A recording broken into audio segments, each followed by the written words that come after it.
எபிரேயர்கள் நிருபம் 2வது அதிகாரம் அதனுடைய 18வது வசனம். ஆதலால் அவர் தாமே சோதிக்கப்பட்டு பாடுபட்டதினாலே அவர் சோதிக்கப்படுகிறவர்களுக்கு உதவி செய்ய வல்லவராயிருக்கிறார். சத்தம் ஆமேன்னு சொல்லுங்க பார்க்கலாம். இந்த மாலை வேளையில பேசும்படி ஆவியானவர் சிந்தையிலே கொண்டு வந்த வார்த்தை. ஆண்டவராகிய இயேசு கிறிஸ்து ஆதியிலே இருந்தவர். இயேசுவை குறித்து அறியாதவர்கள் சொல்லுவார்கள், இயேசுவுக்கு வயசு 2024 என்று. இயேசுவின் மார்பில் சாய்ந்திருந்த யோவான் சொல்லுகிறார், அவர் ஆதியிலே இருந்தவர்.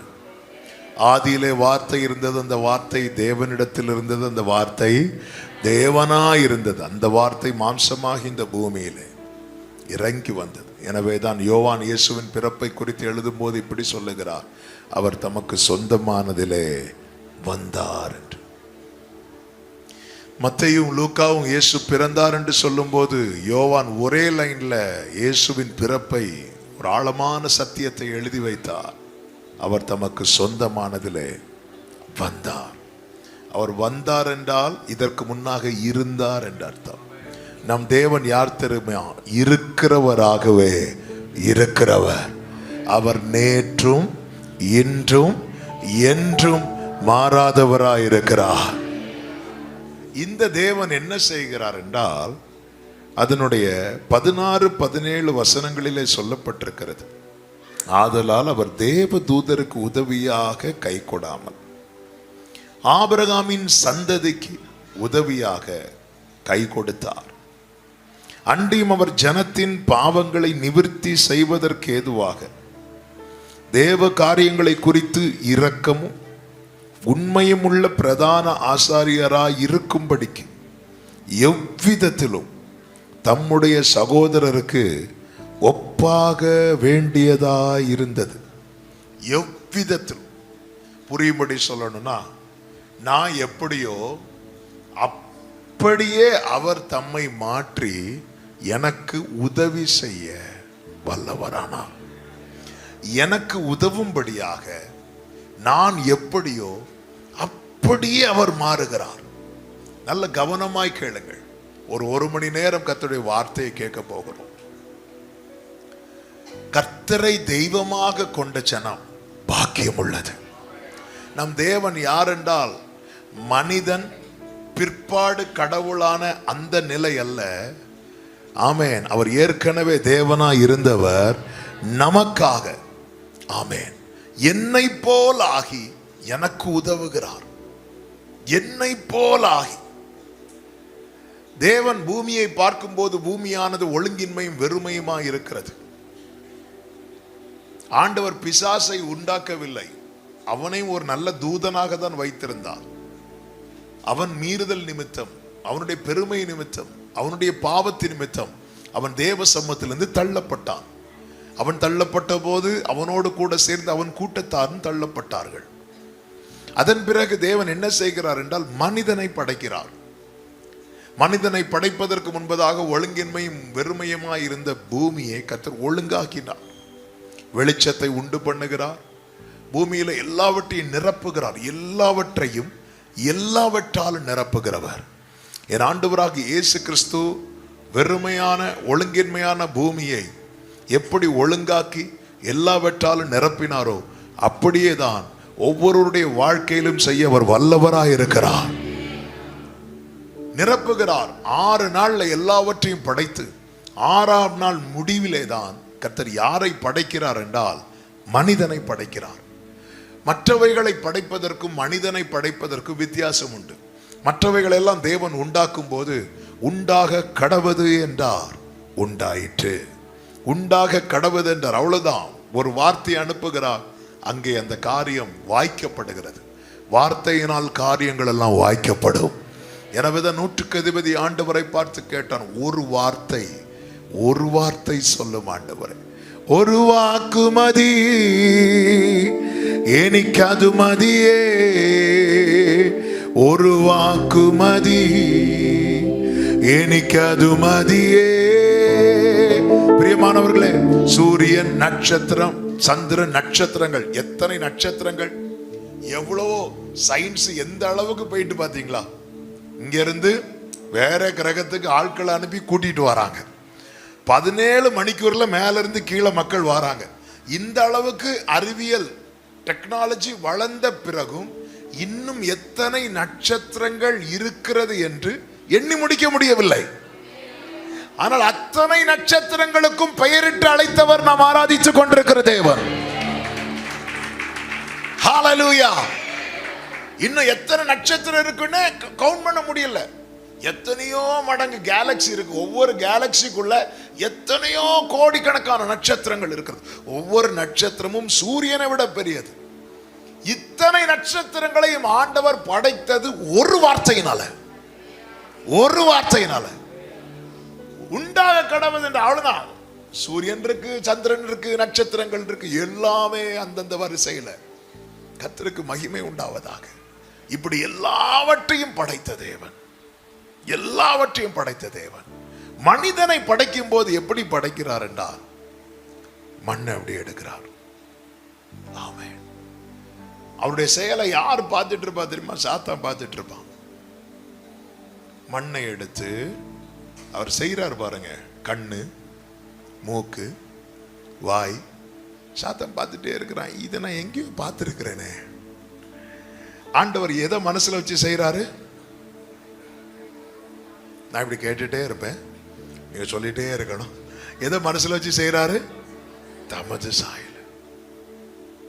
அவருக்குள்ள இருக்கிற நம்மை சிருஷ்டிக்கும்படியா கர்த்தர் கையில் இருக்கிற ப்ளூ பிரிண்ட் என்ன தெரியுமா? நாம் அவர்தான்.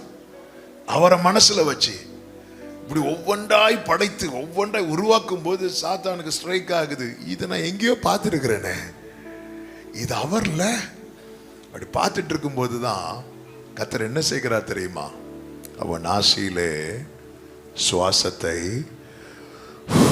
அப்படி ஊதினார். ஊதுனதும் மனுஷன் அப்படி கண்ணை திறக்கிறான். உலகத்திலே மனிதன் கண் திறந்து முதலாவது எதை பார்த்தான்? யார் ஊதுனாரோ அவரை பார்க்கிறான். பிரியமானவர்களை, நம்ம கண்ணு திறந்ததும் முதல்ல பார்க்கிறது கர்த்தரா இருக்குமானால் நம்முடைய வாழ்க்கை ஏதேனா இருக்கும். ஹல்லேலூயா. கண்ணை திறந்ததும் முதல்ல யாரை பார்க்கணும் தெரியுமா? விருட்சங்களையோ நதியையோ ஒன்றுமல்ல. கண்ணை திறந்ததும் முதலாவது. ஹல்லேலூயா. கர்த்தரை எப்படி பார்க்கிறான்? அவர் ஊதுறாரு பாருங்க. அந்த ஊதுறது ஆதாமுக்கு மட்டும் இல்ல, நமக்கும் சேர்த்து ஊதி இருக்கிறார். காலைதோறும் அவருடைய கிருபை புதிதாயிருக்கிறது. அவர் அப்படி ஊதுறது ஒவ்வொரு நாள். அந்த ஊதுறதுனாலதான் நம்ம எழும்புறோம். அவர் ஒரு நாள் ஊத மறந்தா கூட நமக்கு ஊதி இருப்பாங்க. அவ்வளவுதான். எத்தனை எத்தனை எத்தனை எத்தனை இரவுகள் எத்தனை பேர் நினைச்சிட்டு படுத்திருப்போம். இவ்வளவுதான் என் கதை, நாளைக்கெல்லாம் நான் இருப்பேனானே தெரியாது என்று நினைத்த இரவுகள் எத்தனை. அதையெல்லாம் கடக்க பண்ணி இன்றும் ஜீவனோடு நம்மை பாதுகாத்து நிறுத்தி இருக்கிற தேவனுக்கு ஸ்தோத்திரம் உண்டாவதாக. ஹல்லேலூயா. நிர்மூலமாகாமல் காத்தா, நிற்கத்தம் கிருபைகள் தந்தார். நிர்மூலமாகாமல் காக்கிறார், நிற்க கிருபைகளை தருகிறார். தேவன் என்ன செய்கிறார் தெரியுமா? 6 நாளில் எல்லாவற்றையும் படைத்து விட்டு 7வது நாள்ல ஓய்ந்திருந்தார்னு சொல்லப்பட்டிருக்கிறது. அந்த ஓய்ந்திருந்தார் என்றால் என்ன அர்த்தம்? ஆதாமே, நீ அங்க படுத்து தூங்க, நான் இங்க படுத்து தூங்குறேன். அப்படி அல்ல. மற்ற எல்லா வேலையும் முடித்து விட்டு 7ஆம் நாளிலே ஆதாம் கூட ஃபுல் டைம் ஸ்பெண்ட் பண்றார். இதுதான் உண்மையான ஓய்வு நாள். 6 நாளில் மற்ற எல்லாவற்றையும் முடித்துவிட்டு 7வது நாளிலே ஆதாமோடு கூட தாம் உண்டாக்கின ஏதேனுக்குள்ளே தாம் உருவாக்கின ஆதாமை அழைத்து கொண்டு வருகிறார். அழைத்து கொண்டு வந்து எல்லாவற்றையும் காண்பித்து கொடுக்கிறார். இதை புசிக்கலாம், இதை புசிக்கலாம், இதை புசிக்கலாம், இந்த தண்ணீரை குடிக்கலாம், இப்படி எல்லாவற்றையும் காண்பிக்கிறார். இதை சாப்பிடு, இதை சாப்பிடாத. மனிதனை தேவன் படைத்தது இந்த பூமியிலே வாழ்வதற்காக அல்ல, இந்த பூமியை ஆள்வதற்காக. சிருஷ்டிப்பின் நோக்கம் மனிதனை தேவன் ஆளுகை செய்கிறவனாய். அதாவது இயேசு கிறிஸ்து ஒரு ஜெபத்தை சொல்லி தருவார் அல்லவா? என்ன ஜெபம்? பரலோகத்தில் இருக்கிற எங்கள் பிதாவே, உம்முடைய நாமம் பரிசுத்தப்படுவதாக. அடுத்த வார்த்தை, thy kingdom come, உம்முடைய ராஜ்யம். பரலோக ராஜ்யத்தை இந்த பூமியிலே ஸ்தாபிப்பதற்கு பரலோக பிரதிநிதியாக தேவன் மனிதனை உண்டாக்கி வைத்தார். அதுதான் ஏதேன், அவருடைய ஆளுகை, அவருடைய ராஜ்யம். ஆமென். அமெரிக்காவின் பிரதிநிதிகள்லாம் இந்தியாவில் இருப்பாங்க. அப்போ அவங்களுக்கான பில்டிங், அவங்களுக்கான ஃபுட்டு, அவங்களுக்கான எல்லாவற்றையும் ஸ்பான்சர் பண்ணுறது, செட் பண்ணுறது எல்லாம் யார் தெரியுமா? அமெரிக்கா. இப்படி ஒவ்வொரு கண்ட்ரியிலிருந்து அந்தந்த நாட்டு பிரதிநிதிகள் அந்தந்த நாட்டில் இருப்பாங்க. இந்தியாவில் இருந்தும் அமெரிக்காவில் இருப்பாங்க. அவங்களுடைய முழு உத்தரவாதம் எடுக்கிறது, இப்போ இந்தியாவிலேருந்து அமெரிக்காவில் இருக்கிறாங்கன்னா அவங்களுடைய முழு உத்தரவாதத்தை எடுக்கிறது இந்தியன் கவர்மெண்ட். இப்போ பாருங்க, 2 நாட்டுக்கு இடையில பிரச்சனை வரும்போது அந்தந்த நாட்டு அம்பாசிடரை கூப்பிட்டு என்ன பண்ணுவாங்கன்னா, கண்டனம் தெரிவித்தோம். அமெரிக்க பிரதிநிதியை கூப்பிட்டு, அது அர்த்தம் என்னன்னா, மொத்த கண்ட்ரிக்கு நாங்க எங்க கண்டனத்தை தெரிவித்திருக்கிறோம் என்று அர்த்தம். பூமியானது ஒழுங்கின்மை வெறுமையும் ஆயிட்டு, தள்ளப்பட்ட பிசாசானவன், அதாவது சாத்தான் என்பவன், அவன் எல்லாவற்றையும் ஒழுங்கின்மையாக்குகிறான், வெறுமையாக்குகிறான். அவன் பரலோகத்தை பூமியிலே ஸ்தாபிக்க, பரலோக ராஜ்யத்தை பூமியிலே ஸ்தாபிப்பதற்காக தேவன் என்ன செய்கிறார் என்றால் மனிதனை படைக்கிறார். தம்முடைய சாயலாக படைக்கிறார். ஆளுகை செய்ய வேண்டும் அல்லவா? எனவே தம்முடைய சாயலாகவே படைக்கிறார். படைத்து இந்த ஏதேனும் தோட்டத்தை உண்டாக்கி அதிலே கர்த்தர் வைக்கிறார். அவனை பண்படுத்தவும் பாதுகாக்கவும் வைக்கிறார். தோட்டத்தில் என்ன புசிக்கலாம், என்ன புசிக்க கூடாது. பாருங்க, அவருடைய ராஜ்யத்துக்குள்ள இருக்கிறவர்களுடைய ஆகாரம், அவர்களுடைய எல்லாவற்றையும் தீர்மானிக்கிறது யாரு தெரியுமா? கர்த்தர். என் லைஃப்ல A to Z எல்லாவற்றையும் கர்த்தரே தீர்மானிக்க நான் இடம் கொடுக்கிறேன்னு அது அர்த்தம் என்ன தெரியுமா? என்னை ஆளுகிறது கர்த்தர். இல்ல என் இஷ்டப்படிதான் நான் வாழ்வேன், என் வாழ்க்கை எல்லாவற்றையும் நான் தான் தீர்மானிப்பேன். சில பிள்ளைங்க தோளுக்கு மேல வளர்ந்ததுன்னு சொல்லுவாங்க தெரியுமா? என் லைஃப் எனக்கு தெரியும். அப்படி சொல்றவங்க எல்லாம் அடி வாங்கிட்டு திருப்பி வருவாங்க, அது வேற. ஆமே, இந்த இளையகுமாரன் திருப்பி போனால, அப்பா என் சொத்தை பிரிச்சு கொடுப்பா. மூத்த குமாரன் பாருங்க, தகப்பன் ஆளுகை கீழே இருக்கிறான். பவுல் சொல்லுகிறார், நான் சேவிக்கிறவரும் என்னை ஆட்கொண்டவரும் ஆகிய கர்த்தர். என்னை அவர் ஆட்கொள்ளுகிறார், நான் அவரை சேவிக்கிறேன். இப்படிதான் தேவன் மனிதனை படைத்தார். ஒரு குறை கிடையாது. மனிதனுக்கு ஏற்ற துணை உண்டாக்குவோம் என்று சொல்லி மனிதனுக்கு நித்திரை வர பண்ணுகிறார். அவனை தூங்க வைக்கிறார். ஊதி எழுப்புறதும் கர்த்தர், தாலாட்டு பாடி தூங்க வைக்கிறதும் கர்த்தர். காலையில எழுப்புறதுல இருந்து நைட்டு தூங்க வைக்கிறது வரை மொத்த வேலையை யாரு செய்கிறார் தெரியுமா? கர்த்தரே செய்கிறார். ஆமென். தேவனை ஆராதிக்கிற தேவ ஜனமே, அவர் நம்மை ஆளுகை செய்வாராக. எத்தனை பேர் விரும்புறீங்க என்னை கர்த்தர் ஆளுகை செய்யணும், என் குடும்பத்தை கர்த்தர் ஆளுகை செய்யணும்?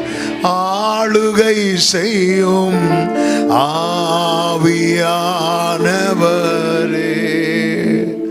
பலியாய் தந்தே பரிசுத்தமானவரே. கைகளை உயர்த்தி சொல்லுவோம், ஆளுகை செய்யும் ஆவி. Glory, பலியாய் தந்தேன் பரிசுத்தமானவரே, ஆவியானவரே, என் ஆற்றலானவரே,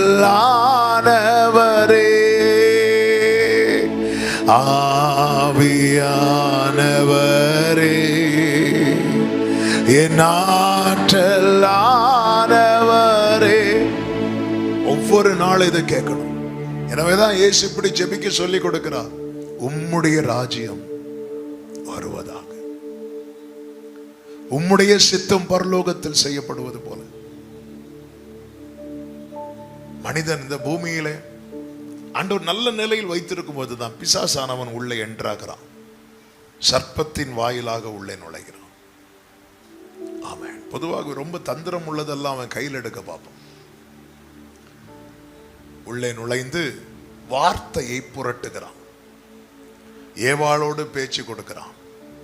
இந்த தோட்டத்தில் உள்ள கனிகள் எல்லாம் புசிக்க கூடாது என்று சொன்னாரா அப்படின்னு கேட்குறான். அவர் சொல்ற அப்படி சொல்லலை, எல்லாத்தையும் புசிக்கலாம், இது மட்டும் சாப்பிடக்கூடாதுன்னு சொன்னார். உடனே அவன் வாரான் புதிய வியாக்கியானம் கொண்டுட்டு. அது ஏன் சாப்பிடக்கூடாதுன்னு சொன்னார் தெரியுமா? இதை சாப்பிட்டா உனக்கு சாவே வராது, இதை சாப்பிட்டா நீ அவரை மாதிரி மாறிடுவ. சாத்தான் எப்பவுமே பாருங்கள், அவன் என்ன நினைக்கிறானோ அதை தான் ஜனங்களுக்குள்ளே ஊட்ட பார்ப்பான். அவன் யாராக மாறணும்னு நினைச்சான்?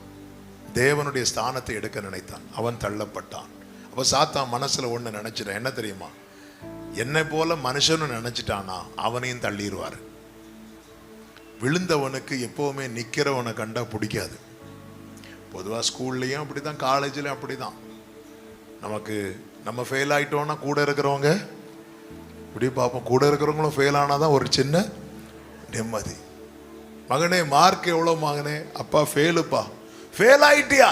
என் கிளாஸ்ல எல்லாரும் ஃபெயிலுப்பா. அப்போ பரவாயில்லவா? அதுல நமக்கு ஒரு சந்தோஷம்.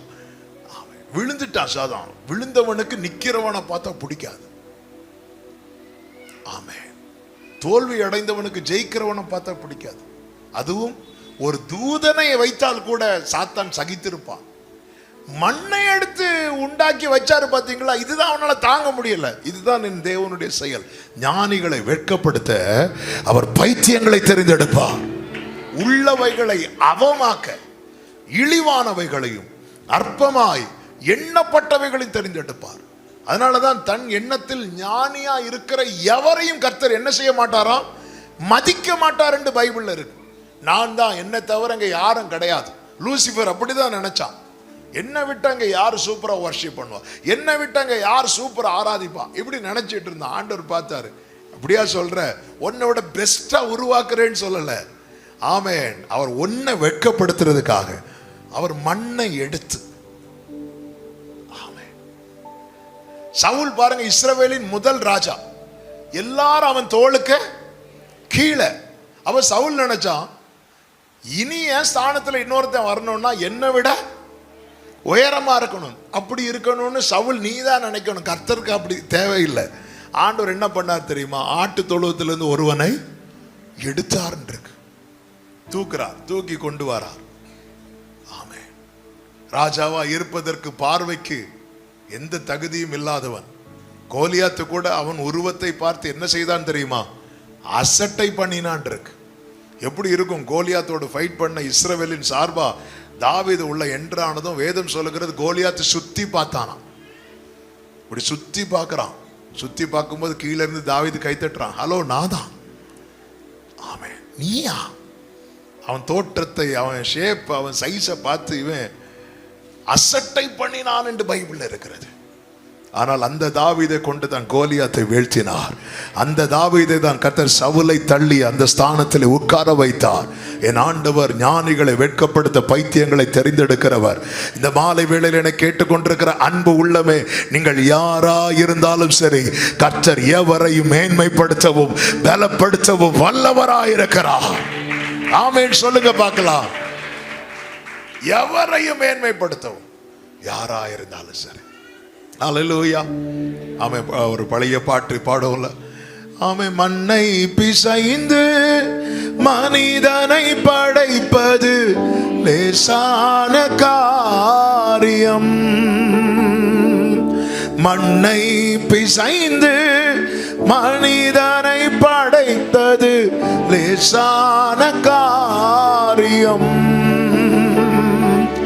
மண்ணான மனிதர்க்கு மன்னாவை தருவது லேசான காரியம். மண்ணான மனிதர்க்கு மன்னாவை தருவதும் லேசான காரியம். என் இயேசுவுக்கு லேசான காரியம். பலமுள்ளவன் பலனற்றவன், பலமுள்ளவன் பலன் இல்லாதவன், யாராயிருந்தாலும் உதவிகள் செய்வது என் இயேசுவுக்கு லேசான. நமக்கு தான் நிறைய காரியம் கடினம், கர்த்தருக்கு லேசான காரியம். பலம் உள்ளவனோ பலனற்றவனோ யாராயிருந்தாலும் உதவிகள் செய்வது. நல்லா போயிட்டு இருந்த வாழ்க்கையில பிசாசானவன் என்றாகி வார்த்தைக்கு எதிராய் செயல்பட வைக்கிறான். முதல் பாவம் எங்க வெளிப்படுகிறது தெரியுமா? மீறுதல். இந்த மீறுதலுக்கு காரணம் என்ன? அந்நிய சத்தத்துக்கு செவி கொடுக்கிறார். விலக்கப்பட்டதை விரும்பினார்கள், பாவத்தில் விழுந்தார்கள். ஆதி மனிதன் பாவம் செய்து தேவ மகிமை அற்றவனானான். இப்பொழுது இவர்கள் ஏதேனை விட்டு துரத்தப்படுகிறார்கள். பிசாசு நினைச்சா நம்ம ஜெயிச்சிட்டோம். பிசாசை பொறுத்த வரைக்கும் என்ன தெரியுமா? தனக்கு கிடைக்காதது யாருக்கும் கிடைக்க கூடாது. இந்த கேரக்டர் நமக்கு இருக்கவே கூடாது. யோசேப்பின் சகோதரர்களுக்கு கிடைக்காத பலவரன் அங்கி யாருக்கு கிடைத்தது? யோசேப்புக்கு கிடைச்சது. யோசேப்பு அந்த ட்ரெஸ்ஸை போட்டு அண்ணனை பார்க்க வரான், சகோதரர்களை பார்க்க வராங்க. நம்ம பொதுவாக சில குறிப்பிட்ட ட்ரெஸ்ஸை போட்டுட்டு நமக்கு ரொம்ப பிடிச்சவங்களை, நமக்கு ரொம்ப முக்கியமானவங்களை பார்க்க போவோம். யோசேப்பு அப்படிதான் போறார். அப்ப யோசேப்பு மனசுல தன் சகோதரர்களை எப்படி வைத்திருந்தார் பாரு. நேர தூரத்துல இருந்து அவன் வரதை பார்த்ததுமே இவங்க பிளான் பண்ணிட்டாங்க, அவனை என்ன பண்ணிடணும்? கொலை பண்ணணும். கிட்ட வந்தது என்ன பண்ணாங்க தெரியுமா? அவன் வஸ்திரத்தை உருவி அந்த 10 பேர்ல யாராவது ஒரு நபராவது யூஸ் பண்ணா சரி ஓகே, அவங்களும் யூஸ் பண்ணல. அவங்க என்ன பண்ணாங்க? அதை கிழித்து அதுல ஒரு மிருகத்தை அடித்து அந்த ரத்தத்தை பூசி அப்பா கிட்ட கொடுக்குறாங்க. அதன் அர்த்தம் என்ன? இந்த வஸ்திரத்தை இனி யாருக்குமே யூஸ் பண்ண முடியாது. எனக்கும் கிடைக்க கூடாது, உனக்கும் கிடைக்க கூடாது. இந்த எண்ணம் யாருக்கு எண்ணம் தெரியுமா? சொல்லுங்க. சாத்தான். எனக்கும் கிடைக்க கூடாது, உனக்கும் கிடைக்க கூடாது. வேற யாராவது எடுத்துட்டு போனாலும் பரவாயில்ல. கோலியாத்து 40 நாள் வந்து யுத்த காலத்தில் சத்தம் போட்டு கொண்டிருக்கிறான். அப்பொழுது தாவீது வர்றார். தாவீது வந்ததும் பார்க்கிறார், இவன் ஏன் இப்படி சத்தம் போட்டுட்டு இருக்கிறான்? இந்த பெலிஸ்தியனை கொலை செய்கிறவனுக்கு என்ன செய்யப்படும் அப்படின்னு விசாரிக்கும் போது ராஜா மருமகனாகிருவாரு, இவ்வளவு வெகுமதி எல்லாம் கொடுப்பாருன்னு தாவீது கேட்டுட்டே இருக்கிறார். இதை யாரு பார்க்கறா தெரியுமா? தாவீது அண்ணன் எலியா பார்க்கிறான். எலியா பார்க்கிறான், இவன் ஒருவேளை யுத்தம் பண்ணி ஜெயிச்சுட்டானா? நேர கிட்ட போய் தாவீதை திட்டுறான். நீ அகங்காரம் உள்ளவன், உன் அகங்காரத்தை நான் அறிவேன். அந்த கொஞ்சம் ஆடை விட்டுட்டு எங்க வந்த? நீ கிளம்பு அப்படி சொல்லிட்டு விரட்ட பார்க்கிறான். அவனுடைய மனசுல என்ன சொல்லுது? இவன் யுத்தம் பண்ணா கண்டிப்பா ஜெயிச்சிரும். அப்படி ஜெயிச்சுட்டானே இவன் ராஜாவுக்கு மறுமை ஆயிடுவானே. அந்த கோலியாத் வந்து திட்டுனா கூட பரவாயில்ல, என் தம்பி மட்டும் ஜெயிச்சிடக்கூடாது. இந்த எண்ணம் பிசாசினுடைய எண்ணம். நான் எதுக்கு இதெல்லாம் சொல்றேன் அப்படின்னா, நமக்குள்ள இப்படிப்பட்ட எண்ணங்கள் விதைக்கப்படவே கூடாது. சிலருடைய வளர்ச்சியை பார்த்து நமக்கு பொறாம வருது.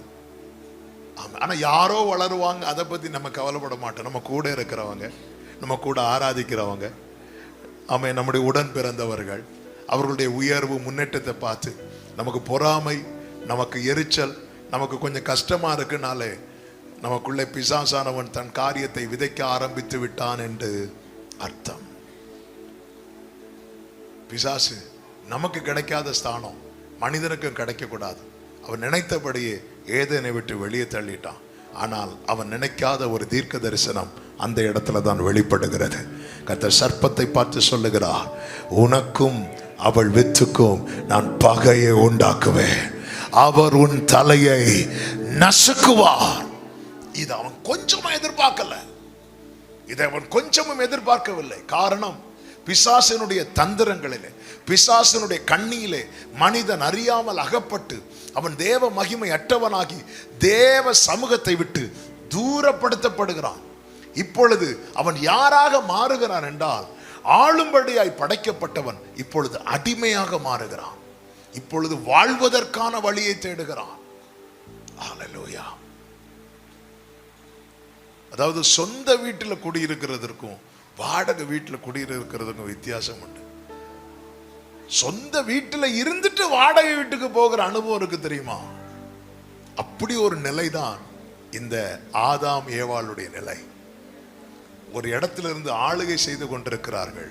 அங்கிருந்து வெளியே போய் இப்பொழுது அவர்கள் வாழ்வதற்கான இடத்தையும் வாழ்வதற்கான வழியையும் தேடிக்கொண்டிருக்கிறார்கள். இதற்கு பின்னாக இருந்து செயல்பட்டது யார் தெரியுமா? பிசாசானவன். ஆண்டவர் என்ன செய்தார் தெரியுமா? இந்த மனுக்குலத்துக்கு உதவும்படியாக தான் 2000 ஆண்டுகளுக்கு முன்பதாக இந்த பூமியிலே அவர் வந்தார். தூதருக்கு அவர் கை கொடாமல் என்று சொல்லப்பட்டிருக்கிறது. பிசாசானவன் அவன் தூதனாய் இருந்தவன். அவன் விழுந்த போது அவனுக்கு கை கொடுக்க வரல. ஆனால் மனிதன் விழுந்த போது அந்த மனிதனுக்கு கை கொடுக்கும்படி அவர் இந்த பூமியிலே வந்தார்.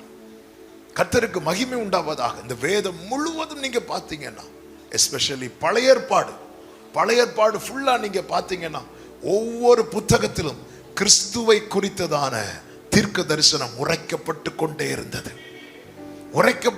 இருந்தது. கர்த்தருக்கு மகிமை உண்டாவதாக. நல்ல கவனமா கேளுங்க. ஆமென். மனிதனை மீண்டும் இந்த அனுபவத்துக்கு கொண்டு வரணும். பிசாசானவன் சர்ப்பத்தை பயன்படுத்தி மனிதனை விழத்தள்ளினான். கர்த்தர் மனித சாயலை எடுத்து சர்ப்பத்தின் தலையை நசுக்கும்படிக்கு திட்டம் போட்டார். ஹல்லேலூயா. பிசாசு உனக்கு விரோதமாய் ஒரு திட்டம் போடுகிறான் என்றால், அதைவிட பெரிய திட்டத்தை கர்த்தர் உன் வாழ்க்கையிலே போட்டு பிசாசின் தலையை நசுக்கும்படிக்கு அவர் தீர்மானித்திருக்கிறார். ஆமென். ஹல்லேலூயா. தேவ சாயலால் சிருஷ்டிக்கப்பட்டு தேவ தீர்மானத்தின்படி அழைக்கப்பட்ட அன்பு சகோதர, அன்பு சகோதரி, உனக்கு விரோதமாய் சத்துருவானவன் போடுகிற திட்டம் ஒரு புறம் இருக்க, உனக்கு அனுகூலமாய் பரலோகம் வேறொரு திட்டம் போட்டிருக்கிறது. ஆண்டவர் சொல்லுகிறார், நான் நினைத்திருக்கிறபடியே நடக்கும், நான் நிர்ணயித்தபடியே நிலை நிற்கும். சாத்தான் சர்ப்பத்தை எடுத்து மனுஷனை விழ தள்ளினான். கர்த்தர் மனுஷனாக இந்த பூமியில வந்து. ஹல்லேலூயா. எனவேதான் வேதம் சொல்லுகிறது, அவர் பிதாவுக்கு சமமாக இருப்பதை கொள்ளையாடின பொருளாய் எண்ணாமல் தம்மை தாமே வெறுமையாக்கி அடிமையின் ரூபம் எடுத்து. அந்த ரூபம் தான் எந்த ரூபம்? நம்முடைய ரூபம். இந்த அடிமையின் ரூபம் எடுத்துன்னா எப்படி வரார் தெரியுமா? ஏதேனுக்குள்ள இருந்த ஆதாமாக அல்ல, ஏதேனுக்கு வெளியே இருந்த ஆதாமாக வருகிறார். ஏதேனுக்குள்ள இருந்த ஆதாம் எப்படி இருந்தான் தெரியுமா? அவனை சுத்தி எது கவராயிருந்து? குளோரி, மகிமை கவராயிருந்துச்சு. அவன் நிர்வாணியா இருந்த பிறகு அந்த நிர்வாணம் வெளியே தெரியாத அளவுக்கு மகிமை கவரா இருந்துச்சு. ஆனா அவன் பாவம் செய்த போது அந்த மகிமை அவனை விட்டு அட்டு போயிட்டு அவன் நிர்வாணம் வெளிப்பட்டது. ஆமென். இப்ப அவன் ஏதேனுக்கு வெளியே இருக்கிற அடிமை என்கிற அடையாளத்தில் இருக்கிறான். இயேசு எப்படி வந்தார் தெரியுமா? ஏதேனுக்குள்ளிருந்த ஆதாமாக அல்ல. எனவேதான் அவர் பிறந்த போது அவரை சுத்தி மகிமை சுத்தி இருக்கவில்லை, பிள்ளையை துணிகளிலே சுற்றி. ஹல்லேலூயா. ஆதி மனிதன் ஆதாம் பாவம் செய்து அந்த நிலையை அடைந்தான். இயேசு கிறிஸ்து பாவம் செய்யவில்லை, மாறாக எனக்கும் உங்களுக்கும் உதவணும் என்கிற ஒரே காரணத்தை மனதில் வைத்து அவன் ஆண்டவருடைய அன்பை பேசினா அவ்வளவுதான். செய்தியெல்லாம் இன்னைக்கு ஸ்டாப் ஆயிரும். க்ளோரி. தேவ பிள்ளைகளே, ஆண்டவர் எனக்கு என்ன செஞ்சார் சொல்லிட்டு இம்மைக்கானவைகளை வைத்து ஆண்டவருடைய அன்பை நம்ம கணக்கிடுறோம்னா நம்ம அவரை ரொம்ப மட்டுப்படுத்துறோம்னு அர்த்தம். அவரை ரொம்ப மட்டுப்படுத்துறோம் இல்லை. ஆண்டவர் நினைச்சா ஏதேனுக்குள்ள இருந்த ஆதாமாக அவரும் வந்திருக்கலாம்லங்க. அப்படி இந்த இயேசுன்னு சொல்லி போட்டோலாம் பார்ப்போம்ல, தலைக்கு பின்னாடி ஒரு பெரிய ஒளிவட்டம், அப்படிலாம் வரல. அவர் வந்ததும் அப்படி பின்னாடி பெரிய ஒரு ஒளிவட்டம். அது போதாது, நம்மளும் ஃப்ரெண்டில் ஒரு விளக்க கொளுத்தி வச்சு ஆண்டவர் பார்க்குறாரு, உனக்கு சீக்கிரம் கொளுத்துறேன் இரு. அவன் அப்படிலாம் வரல. அவர் குழந்தை பிறந்ததும் பிள்ளை எதில் சுத்துறாங்க? துணியில சுற்றி. அவர் வந்ததே எதற்கு தெரியுமா? அவருடைய ரட்சிப்பின் வஸ்திரத்தால் நம்மை மூடும்படியாக, நம்முடைய நிர்வாணத்தை மூடும்படியாக, அந்த நீதியின் சால்வை நமக்கு தரிப்பிக்கும்படியாக. உயரமும் உன்னதமுமான சிங்காசனத்தில் வீற்றிருக்கிற தேவன் விழுந்து போன தூதனுக்கு உதவியாய் கை கொடுக்க வராமல், விழுந்து போன எனக்கும் உங்களுக்கும் உதவியாய் கை கொடுக்க இறங்கி வந்தார். எனவேதான் வேதம் சொல்லுகிறது, அவர் தாமே சோதிக்கப்பட்டு பாடுபட்டபடியினால். Celebrate Jesus. இயேசுவை கொண்டாடுங்கள். இந்த நாட்களில் இயேசுவை நினைச்சு ரொம்ப துக்கமா இருக்கிறாங்க நிறைய பேர். ரொம்ப அவர் நம்மளை நினைச்சு துக்கமா இருக்கிறார். ஆமென். ஹல்லேலூயா. இயேசுவை கொண்டாடுங்கள். அவர் எனக்காக, இயேசு கிறிஸ்துவின் அன்பு என்றும் மாறாதது. இயேசு கிறிஸ்துவின் மாறா கிருபை என்றும் குறையாதது. பாவி என்றுன்னை அவர் தள்ளவே மாட்டார். ஆவலாய் உன்னை இயேசு அழைக்கிறாரே. கலங்கிடாதே, தாவி ஓடிவா, கர்த்தர் இயேசுவை சொந்தம் கொள்ளவா.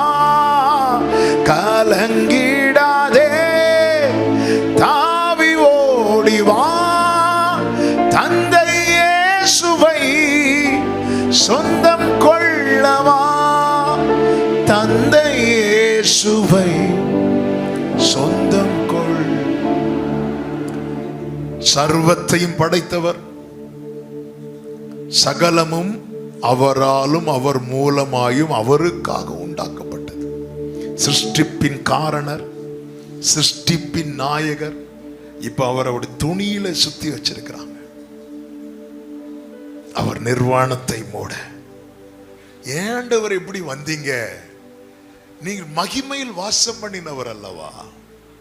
சேரக்கூடாத ஒளியில் பிதா எப்படி இருந்தாரோ அப்படியே தானே நீரும் இருந்தீர். அதுதான் பிதாவுக்கு சமமாயிருப்பதை கொள்ளையாடின பொருளா எண்ணாமல் அவருடைய மனசுல ஒன்னே ஒண்ணுதான் இருந்துச்சு. அவன் என்ன கேட்டா சொல்லுவேன், இயேசுவின் மனசுல ஒன்னே ஒண்ணுதான் இருந்துச்சு. என்ன? ஜான் சாமுக்கு ஹெல்ப் பண்ணும், அவ்வளவுதான்.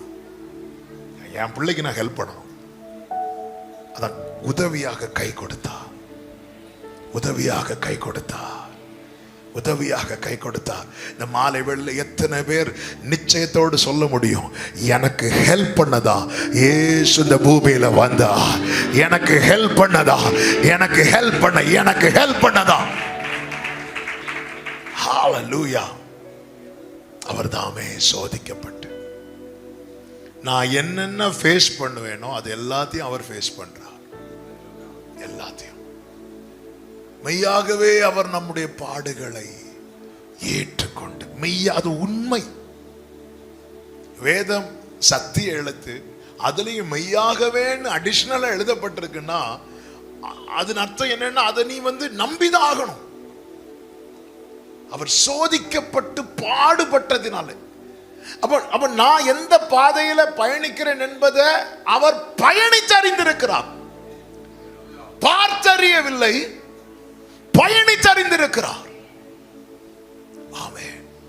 என் வாழ்வின் பாதை, நான் எவ்வளவு கஷ்டப்படுகிறேன் என்பதை என் இயேசு பார்த்தறியவில்லை. அவருக்கு பார்த்தாலே தெரியும். அப்படி இருந்தும் அவர் என்னை போலாகி அதுல பயணித்து அறிந்திருக்கிறார். எனவேதான் ஆண்டவர் சொல்லுகிறார், என் ஜனத்தின் உபத்திரவத்தை நான் பார்க்கவே பார்த்து என் ஜனமாகிய குமாரத்தினுடைய காயத்து நிமித்தம் நானும் காயப்பட்டிருக்கிறேன் என்கிறார். ஹalleluya. என் நிலைமை நன்றாய் அறிந்தவர். இப்படி என கேட்கிற ஒவ்வொருவருக்கும் சொல்லுகிறேன், இவ்வளவு டீட்டெயிலா நம்முடைய எல்லாவற்றையும் அறிந்திருக்கிறதுக்கு இயேசுவை தவிர வேற ஒரு பர்சன் எங்கேயுமே கிடையாது. எனவே தான் சொல்லுகிறேன், எதை இழந்தாலும் இயேசுவை விட்டுறாதீங்க. யாரை விட்டாலும் இயேசுவை விட்டுறாதீங்க. நீங்க இயேசுவை மட்டும் இறுக பிடிச்சிட்டீங்கன்னு வைங்கள, வேதம் என்ன சொல்லுகிறது தெரியுமா? உம்மை உறுதியாய் பற்றி கொண்ட மனதை உடையவர், உம்மையே நம்பி இருக்கிறபடியால் நீர் அவனை பூரண சமாதானத்துடன், ஹalleluya, எனக்கு உதவும்படி. நேரம் அதிகம் போகிறதுனால அவர் எப்படி எனக்கு ஹெல்ப் பண்றார்? 3 காரியங்களை நான் வேகமாய் சொல்லி ஜெபிக்க விரும்புகிறேன். முதலாவது, அவர் சோதிக்கப்படுகிற எனக்கு எப்படி உதவி செய்கிறார் தெரியுமா? மார்க்கு சுவிசேஷம் 2வது அதிகாரம் அதனுடைய 5வது வசனத்தை வாசியுங்கள்.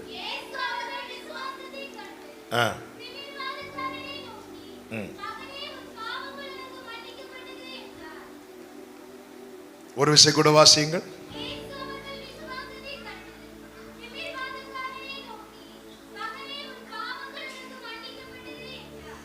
அவர்தாமே சோதிக்கப்பட்டு பாடுபட்டதினாலே சோதிக்கப்படுகிறவர்களுக்கு உதவி செய்ய எப்படி அவர் உதவுகிறார் தெரியுமா? ஒன்று, என் பாவங்களை மன்னிக்கிறார். ஆமென் சொல்லுங்க பார்க்கலாம். மன்னிக்கிறார். என் மீறுதல்களுக்காய் அவர் காயங்கள் பட்டார், என் அக்கிரமங்களுக்காய் அவர் நொறுக்கப்பட்டார். பாவ மன்னிப்பு கிடைக்கிறது. நல்ல கவனமா கேளுங்கள். இயேசு இந்த பூமியில் பிறந்த போது தூதன் வந்து மரியாளிடத்தில் என்ன வார்த்தை சொல்லுவான் தெரியுமா?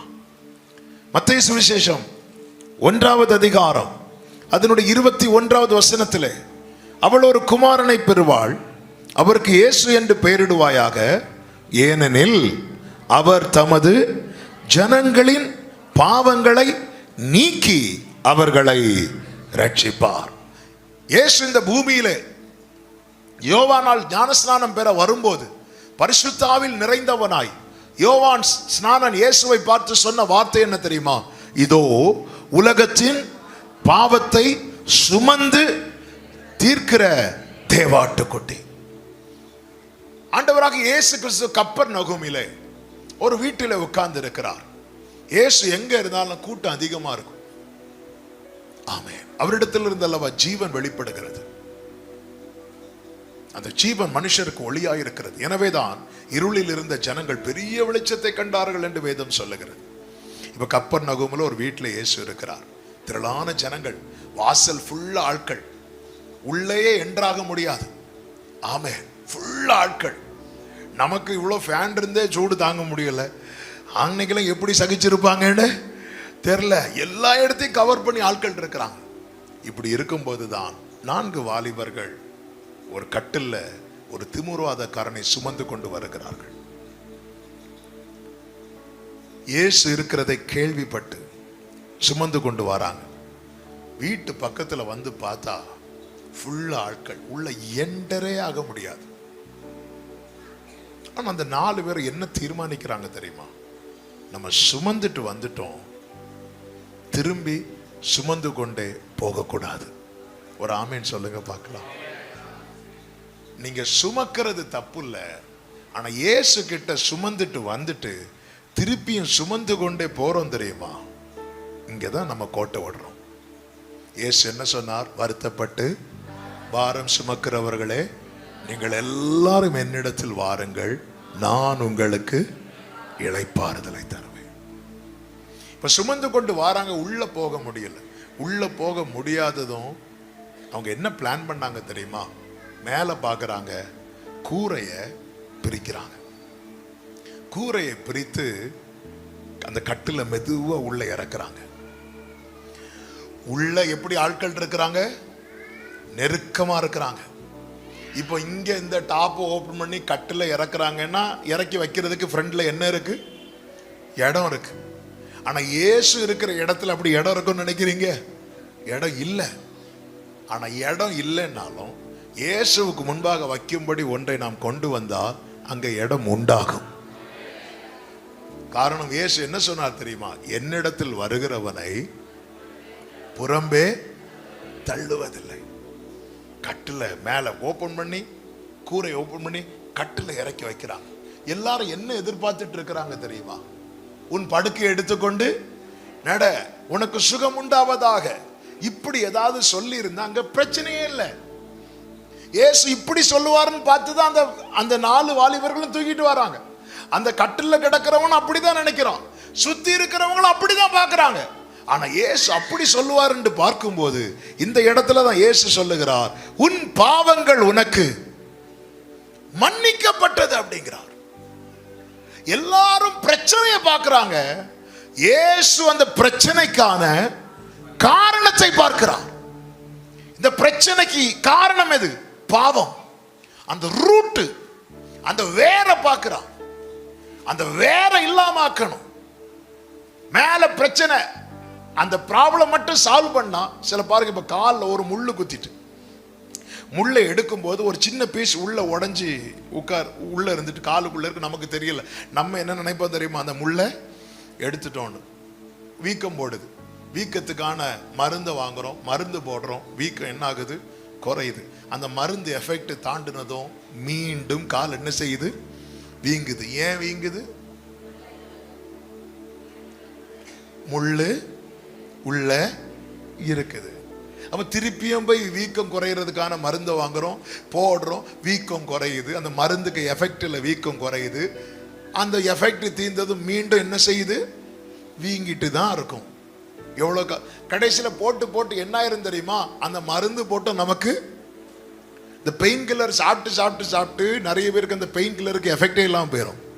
இந்த தூக்க மாத்திரை சாப்பிட்டு சாப்பிட்டு சாப்பிட்டு நிறைய பேருக்கு தூக்க மாத்திரை போட்டாலே தூக்கம் வராமாயிரும். அது எல்லாம் எஃபெக்ட் இல்லாமல் போயிடும். எல்லாம் கொஞ்ச நாள் கொஞ்ச நாள் கொஞ்ச நாள்.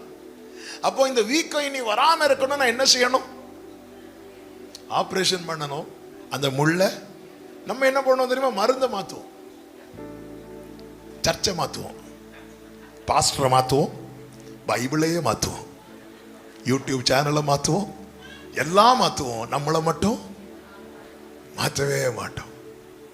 ஆண்டவர்கிட்ட போனால் வேர்ல கை வைப்பார், வேர்ல கை வைப்பார். இனி நீ அழுது கொண்டு இரா. இதான் தேவனுடைய செயல். ஆண்டவர் தொட்டாருன்னு வைங்கள. அப்ப இவன் இப்படி முடங்கி கிடக்க காரணம் என்ன?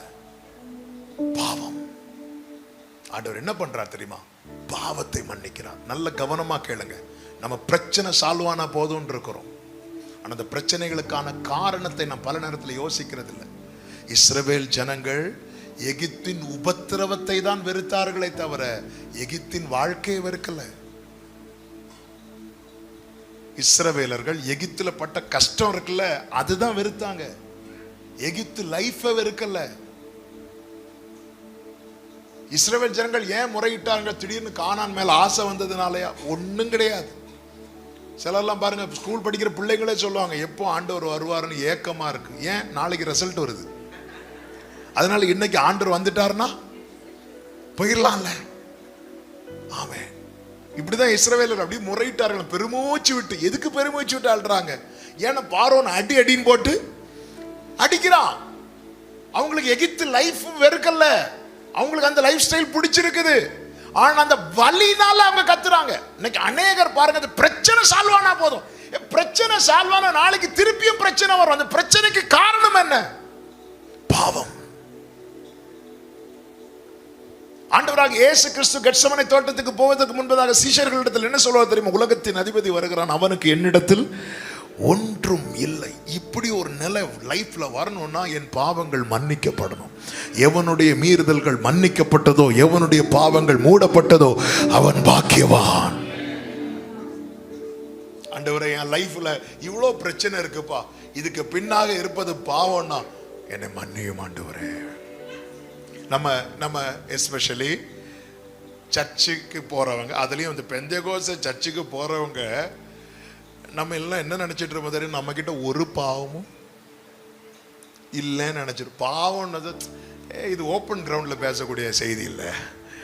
நமக்கு இந்த பரலோகம், பொற்தள வீதி, பளிங்கு நதி. முதல்ல ஊர்ல தண்ணியை குடிப்போம், அப்புறம் அங்க போய் பார்க்கலாம். நம்ம என்ன நினைச்சிருவோம்? கடைசி கால மனம் திரும்புதல் செய்தி பப்ளிக்கு கிடையாது, சபைகளுக்கு.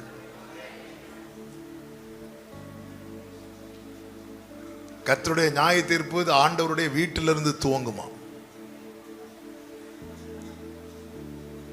இயேசுவின் மார்பில் சாய்ந்திருந்த யோவான் முதிர் வயதில் எழுதுறார் நிருபம். எப்படி எழுதுறார் தெரியுமா? நம்மில் பாவம் இல்லை என்போமானால் நம்மை நாமே வஞ்சிக்கிறவர்களாயிருப்போம். ஒரு பிரச்சனை ஆயிட்டு, நல்ல கவனமா கேளுங்க, இதை புரிந்து கொள்ளணும். ஏன் ஆண்டவரை இந்த வியாதியை மாற்றும்? இந்த வியாதிக்கு பின்னாக பாவம் இருக்குதா? என் பாவத்தை நீக்கும் ஆண்டவரே. எந்த ஒரு பிரச்சனையிலையும் தன்னை தானே நிதானிக்கணும். ஆவிக்குரியவன் எல்லாவற்றையும் நிதானிப்பான். ஏன் ஏன் ஏன் பிரச்சனை? ஒரு பிரச்சனை சரி, ஜோம் பண்ண, கண்ணீர் விட்டு ஜோம் பண்ண, பிரச்சனை சால்வ் ஆயிட்டு. கொஞ்சம் சால்வ் ஆச்சுன்னு பார்த்தா அடுத்த பிரச்சனை எழும்புது. இது இந்த முள்ளு மேட்ரு மாதிரி தான். இந்த காலில் ஒரு முள்ளு இருக்குல்ல, அது போலதான். இதுக்கான ரீசன் என்ன? ரீசன் என்ன? இஸ்மவேல் இருக்கிறது வரைக்கும் ஈசாக்குக்கு பிரச்சனை இருந்து கொண்டுதான் இருக்கும். ஒரே வழி, இஸ்மவேலை அப்புறப்படுத்து. இஸ்மவேலை அப்புறப்படுத்து. ஆண்டவர் சொல்லுகிறார், இந்த காரியம் ஆபிரகாமுக்கு மனதுக்கு துக்கமா இருந்துச்சு. துக்கமா இருந்தாலும் பரவாயில்ல, விளக்க வேண்டியது நீ விளக்கிட்டேனா ஈசாக்கு வளருவான். ஈசாக்கு யாரு? வாக்குத்தத்தம். வாக்குத்தத்தம் வளரணும். வாக்குத்தத்தத்தை நாம அனுபவிக்கணும். வாக்குத்தத்தத்தை நாம கண்டு நிறைவடையணும்னா அதற்கு தடையா இருக்கிற இஸ்மவேல் அந்த எல்லைக்குள் இருக்க கூடாது. ஆண்டவர் காரணத்தை பார்க்கிறார். பாவம் தான் இவனுக்கு காரணம். உன் பாவங்கள் மன்னிக்கப்பட்டது அப்படிங்கிறான். இன்னும் இவர் இப்படி பேசுறாரு. ஹல்லேலூயா. இந்த பாவங்கள், பாவமற்ற ஒரு வாழ்க்கை தரதான் இயேசு இந்த பூமியில வந்தார். இயேசு கிறிஸ்துவின் ரத்தம் சகல பாவங்களையும் நீக்கி நம்மை சுத்திகரிக்கிறது. சகல பாவம், எப்பேற்பட்ட பாவத்தை, எந்த பாவமானாலும் சரி, இயேசு. இப்ப அவன் எங்க இருக்கிறான் தெரியுமா? இயேசுவுக்கு முன்பாக இருக்கிறான். இதுதான் செய்தி. நீ உன்னை ஆண்டவருக்கு முன்னாடி வை. பேதுரு பாருங்க, நீர் என்னை ஒரு காலம் கழுவ கூடாதுங்கிறான். 3 வருஷம் பைபிள் காலேஜ் முடிச்சிட்டு. யார்கிட்ட தெரியுமா? ஜீசஸ்ட. அதுவும் மலைக்கு மேல போய் மகிமையை பார்த்துட்டு வந்துட்டார். மகிமையை பார்த்துட்டு வந்தாலும் நீ கழுவப்பட்டுதான் ஆகணும். நாங்கெல்லாம் அப்படி அப்படி இருந்தவங்க.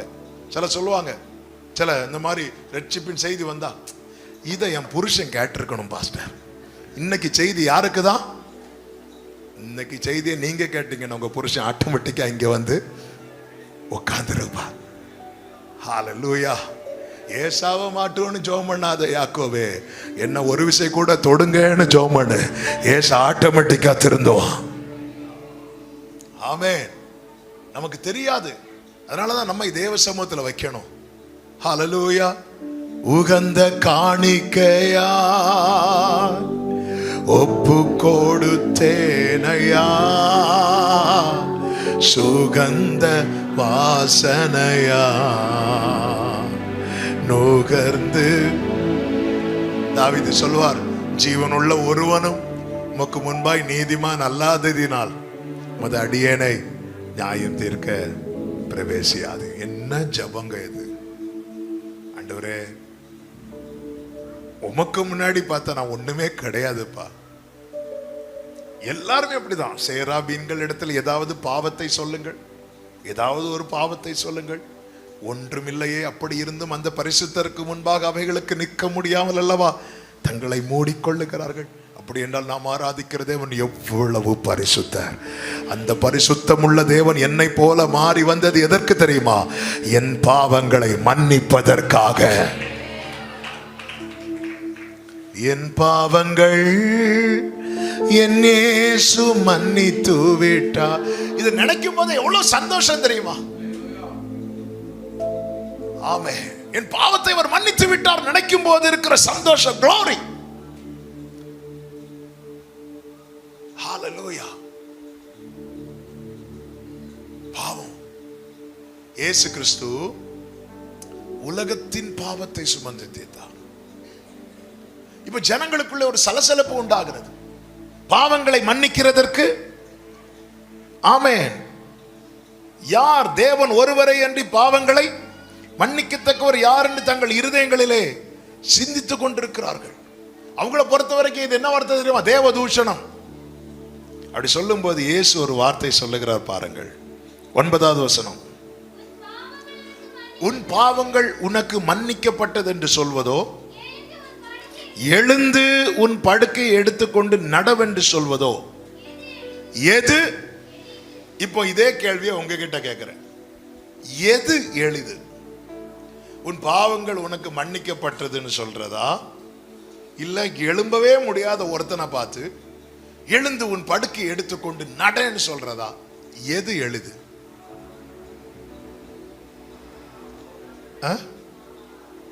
நம்ம அப்படிதான் பார்த்துட்டே இருக்கிறோம்.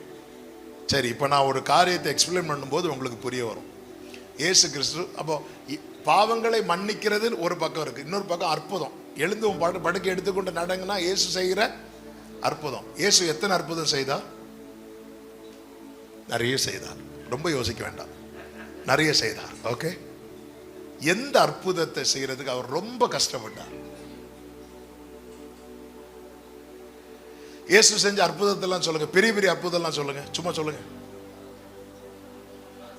தண்ணீரை திராட்சை ரசமா மாத்தினார். எவ்வளவு நாள், எவ்வளவு டைம் எடுத்தா? ஒரு திராட்சை ரசத்தை உருவாக்குறதுக்கு எவ்வளவு நாள் அது மண்ணுக்குள்ள வைக்கணும் தெரியுமா? பானையில வச்சு மண்ணுக்குள்ள வச்சு ரொம்ப நாள் பதப்படுத்தி மேரேஜ்னு பிளான் பண்ணும் போதே திராட்சை ரசம் ரெடி ஆயிரும். ரொம்ப நாள் வச்சு திராட்சை ரசம் நம்ம வைக்கிற சாம்பார் மாதிரி கிடையாது. அது ரொம்ப நாள் இருந்தாதான் நல்லா இருக்கும். நம்ம சாம்பாரே ரொம்ப நாள் வச்சு ஓட்டிட்டு இருக்கோம். ரொம்ப நாள் வச்சு இப்படிப்பட்ட திராட்சை ரசத்தை ஆண்டவர் திரும்ப அதை செய்யும் போது ஒரு 10 days டைம் கொடுங்க கேட்டாரா? இல்ல, எடுத்து கொண்டு கொடுனார்.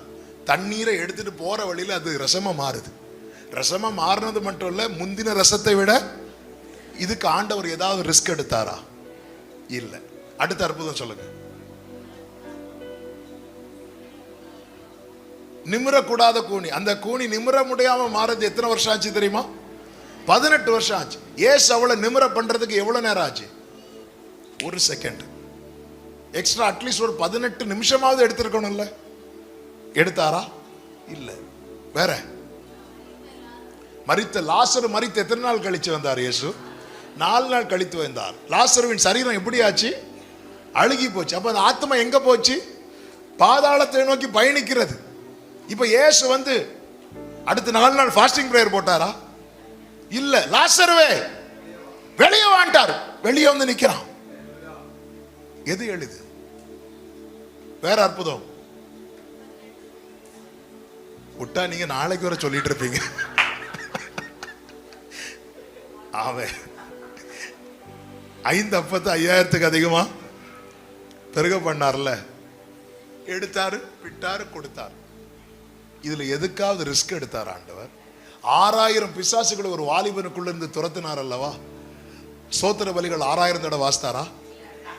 எடுத்துட்டு போய் ஒரு 1 வாசித்தாரா? இல்ல. போனார், அவ்வளவுதான். இது எதுக்காவது அவர் கஷ்டப்பட்டாரா? இல்ல. ஆனா பாவத்தை மன்னிக்கிறதுக்கு அவர் அந்த பாடுபட்டு அந்த கேடடைந்து எதுங்க எளிது? எது எளிது? இந்த அற்புதம் செய்யறதுக்கு நான் அங்க இருந்து இங்க வர வேண்டிய அவசியம் இல்லை. நான் வந்ததின் நோக்கமே உன் பாவத்தை மன்னிப்பதற்காக. நம்ம லைஃப்ல பாத்தீங்களா, நம்ம எதை பெருசா பாக்குறோம்னு? ஆண்டவர் நம் பாவத்தை மன்னித்ததெல்லாம் ரொம்ப சிம்பிளா பாக்குறோம். ஆண்டவர் நமக்கு செஞ்ச அற்புதத்தை ரொம்ப பெருசா பாக்குறோம். எல்லாவற்றையும் ரொம்ப பெருசா பாருங்க. ஆனா அது எல்லாவற்றை விட மேல கர்த்தரின் பாவத்தை மன்னித்தார் என்பது. இஸ்ரவேல் ஜனங்கள் எகிப்திலிருந்து வெளியே வந்த போது துதிச்சாங்களா? செங்கடலை கடந்த போது துதிச்சாங்களா? ரட்சிப்பை கண்டு துதிக்கல, அற்புதத்தை கண்டுதான் துதிக்கிறாங்க. கர்த்தர் உனக்கு ஒரு வழியை திறப்பார். glory hallelujah. கர்த்தர் உன்னை ரட்சித்தார். ஆமென். ஹalleluya. எங்க சிவந்த சமுத்திரத்தை பிளக்கிறதற்கு கர்த்தர் தன்னை பிளக்கவில்லை. கர்த்தர் ஒரு காற்றை அனுப்பினார். ஆனால் இஸ்ரவேலரை வெளியிருந்து கொண்டு வருவதற்கு அந்த பழுதற்ற ஆட்டுக்குட்டி அடிக்கப்பட்டது. ஹalleluya. ஆண்டவர் செஞ்ச பெரிய அற்புதம் என்னன்னு கேட்டா சொல்லுங்க, கர்த்தரின் பாவங்களை மன்னித்திருக்கிறார். கர்த்தரின் நல்ல கைகளை சட்டி ஹalleluya. ஹalleluya. ஹalleluya.